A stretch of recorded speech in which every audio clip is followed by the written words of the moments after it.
Ang mga residente ay sumisigaw habang umaakyat ang itim na usok sa langit sa Valencia at sumasayad ang apoy sa gilid ng mga apartment tower.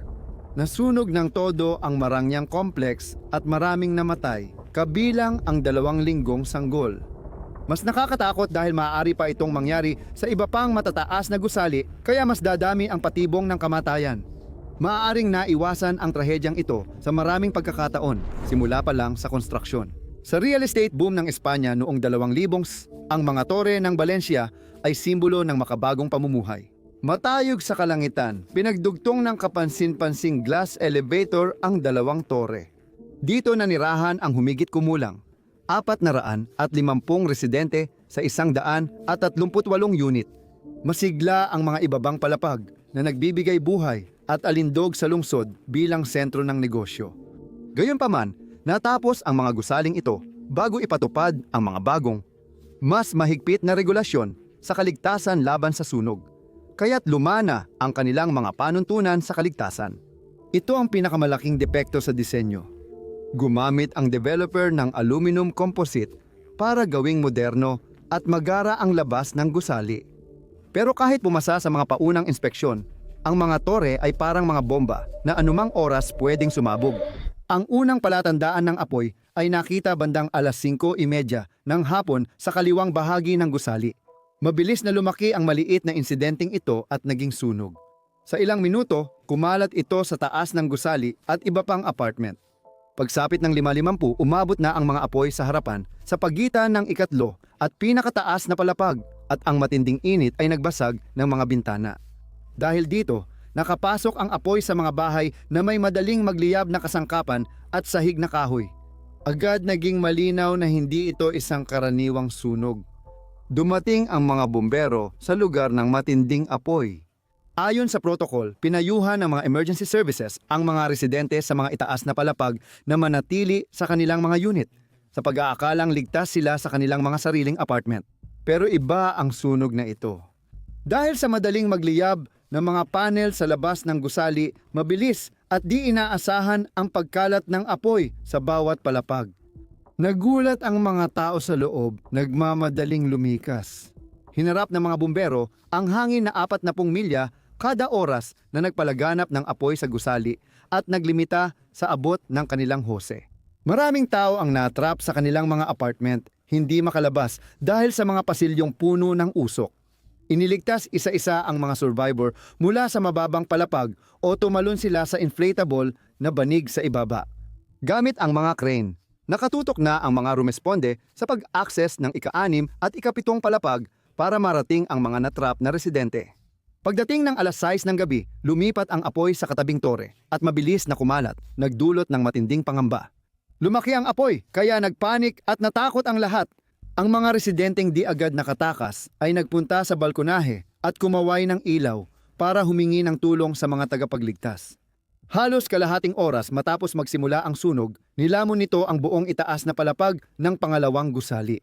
Dahil sa matinding init, bawat pagsagip ay naging makabayani at matapang.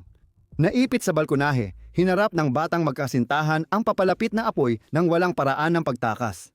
Sa isang himala, naabutan sila ng mga bumbero sa tamang oras.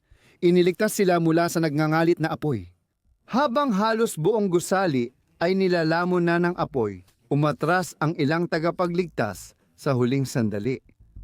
Ipinapakita ng mga kuha sa huling bahagi ng sunog na halos lahat ng unit ay nasusunog at nagkakaroon ng flashover sa maraming apartment dahil sa init na umaabot sa 1,000 at 100 degrees Fahrenheit. Pagsapit ng 8:00 ng gabi, 6 na oras mula nang magsimula ang sunog, napalamig na ng bumbero ang gusali bago pumasok. Samantala, gumamit ng drone ang mga tauhan para hanapin ang mga katawan at nakaligtas sa gusali. 15 tao, kabilang ang 7 bumbero, ay ginamot sa ospital dahil sa sugat. Malalaman pa lang ang bilang ng namatay habang nagpapatuloy ang paghahanap. Inilarawan ng isang saksi ang tore na parang cork. Talagang kapansin-pansin ang nasusunog na materyales sa harap ng gusali. Inamin ng hepe ng bumbero ng Madrid na sa 29 na taon ng serbisyo, ngayon lang siya nakaranas ng ganito kabilis at matinding sunog. Habang sinusuyod ng bumbero ang guho, Naghahanap na ng palatandaan ang mga investigador kung ano ang sanhi ng mabilis na pagkalat ng sunog. Habang nasa unang yugto pa lang ang investigasyon, isang salik ang lumitaw bilang posibleng dahilan. Maaaring nakaugat ang sanhi sa mga desisyong ginawa mahigit 15 taon na ang nakalipas noong itinatayo pa lang ang gusali. Ang apartment complex ay binalutan ng aluminum composite cladding upang magmukhang makinis at moderno sa mas mababang gastos. Makikita sa Google Street View ang pag-install ng Larsen cladding. Ang mga aluminum sandwich panel na ito ay binubuo ng dalawang manipis na metal na sheet na may insulating core, at ang insulating layer na ito ang magiging sentro ng atensyon. Noong panahon ng konstruksyon, karaniwang pinipili ang Larsen PE panels. Ang kanilang core ay gawa sa polyethylene, isang plastic na lubhang madaling magliyab, na may kakayahang masunog na halos kapareho ng diesel fuel. Kung pamilyar yan sa'yo, iyon ay dahil ito rin ang uri ng cladding na sinisi sa nakamamatay na sunog sa Grenfell Tower sa London 7 taon na ang nakalipas. Ang PE panel ay nakakuha ng E rating sa fire safety test ng European Union ikalawang pinakamababang marka, kaya mataas ang posibilidad na magliyab. Dahil dito, ipinagbawal na ngayon ang ganitong uri ng cladding sa United Kingdom at hindi na ito maaaring gamitin sa kahit anong gusali, kahit may disclaimer ang gumawa nito. Iyang Larsen PE ay para lang sa mabababang gusali at hindi nire-recommenda ng Alacoil para sa matataas na gusali. Habang isinasagawa ang investigasyon, naglabas ng pahayag ang Polyurethane Association ng Espanya na iginigiit na walang ebidensya ng PE sa harapan ng gusali. Ito ay nag-iiwan ng pangalawang posibilidad. Kasabay ng pagkakatapos ng apartment complex, nagpakilala ang Alacoil ng mas fire retardant na version ng kanilang produkto, Larsen Father. Sa halip na plastic, ito ay may mineral na core. Tugma ito sa pahayag ng Kolehiyo ng Teknikal na Arkitektura ng Valencia na ayon sa kanilang dokumento, rock wool ang ginamit na insulation material. Sa mas mahigpit na regulasyon gaya ng United Kingdom, hindi pa rin angkop ang paneling na ito para sa mataas na gusali. Sa ngayon, ang eksaktong komposisyon ng cladding at kung may iba pang nasusunog na materyales ay hindi pa natutukoy. Ang malinaw na ngayon ay may malaking depekto ang disenyo ng harapan pagdating sa kaligtasan laban sa sunog. Para mapabuti ang insulation at pagpigil ng init, nag-iwan ito ng puwang sa pagitan ng cladding at ng gusali. Ang puwang na ito ay nagsilbing parang chimenea, mabilis na nagpalaganap ng init at apoy. Pero kahit na may mga problemang ito, maaari kayang naiwasan ang ilan sa mga pinsala kung may sapat na mga protokol sa paglikas. Maraming buhay ang naligtas dahil sa tagabantay ng gusali na kumatok at sumigaw ng sunog, inutusan ang mga residente na lumikas. Isang lalaki na nawalan ng anak, manugang, at mga apo sa sunog ang nagsampa ng reklamo para panagutin ang mga responsable sa fire protocols. Kasama dito ang audio recording ng huling pag-uusap nila ng anak kung saan pinayuhan ng mga bumbero ang pamilya na manatili sa apartment, kahit na nasa kabilang bahagi ito ng pinagmulan ng sunog. Sabi ng lalaki, dahil nakita ang apoy, dapat pinaalis agad ng mga bumbero at hindi pinanatili sa loob ng nasusunog na gusali. Sino nga ba talaga ang dapat sisihin? Kahit nasa unang yugto pa lang ng investigasyon, may mga alalahanin ng kapansin-pansin. Ang mga hagdang pang-eskapo sa Valencia Towers ay hindi tumutugon sa kasalukuyang pamantayan ng fire resistance. Pero hindi ito itinuring na problema matapos pumasa ang gusali sa inspeksyon noong 2008 at sumunod sa mga umiiral na patakaran noon. Itinayo ito bago ang bagong batas, kaya walang kailangang dagdag na pagsusuri. Ang mga kakulangan na ito sa regulasyon ay naging mapaminsala. Walang mga sprinkler, tamang fire door at fire alarm ang gusali. Karamihan sa mga kwarto ay nakaharap palabas, kaya direktang naapektuhan ng apoy ang mga silid tulugan at salas. Hindi rin nakatulong na ang mga bahay ay may mga materyales na madaling magliyab tulad ng beechwood parke na sahig na lalo pang nagpahirap sa sitwasyon.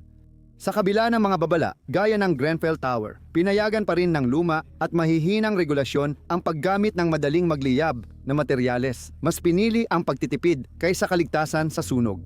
Sa kabila ng panganib, walang nanagot sa unang legal na proseso. Wala pang 2 linggo matapos ang insidente, nagpasya ang korte sa Valencia na nag-iimbestiga sa lihim na proseso na walang nagawang krimen kaugnay dito. Idineklara nilang aksidente ang sunog kaya walang legal na hakbang na magagawa. Noong Hunyo, inutusan ng isa pang korte na buksan muli ang kaso dahil sa apela ng pamilya ng namatay. Ang pinagmula ng sunog ay natunton sa isang hindi inaasahang aksidente sa bahay. Ang apartment 86 sa ikapitong palapag ay matagal nang walang nakatira dahil sa kakulangan ng bentilasyon. Natuklasan na ang tagas mula sa isang refrigerator ang naging sanhi ng sunog. Ang coolant ng refrigerator ay madaling magliyab. Mabilis itong magliyab dahil sa spark o static electricity. Nakagulat, nagsimula rin ang sunog sa Grenfell sa siraang refrigerator. Ang buong pinsala ng sunog sa apartment sa Valencia ay unti-unting lumitaw habang sinusuyod ng mga search crew ang mga guho. 10 buhay ang nawala noong mapaminsalang gabing iyon. Karamihan sa mga ito ay nasa itaas na palapag. Kasama rito ang 2 bagong kasal, 15 araw na sanggol at matandang mag-asawa na natagpuang magkayakap sa banyo kasama ang aso nila. Walang kagamitan o taktika ang umabot ng sapat kataas at naubos ng apoy ang oksiheno sa mga apartment sa itaas. Patuloy pa rin ang investigasyon.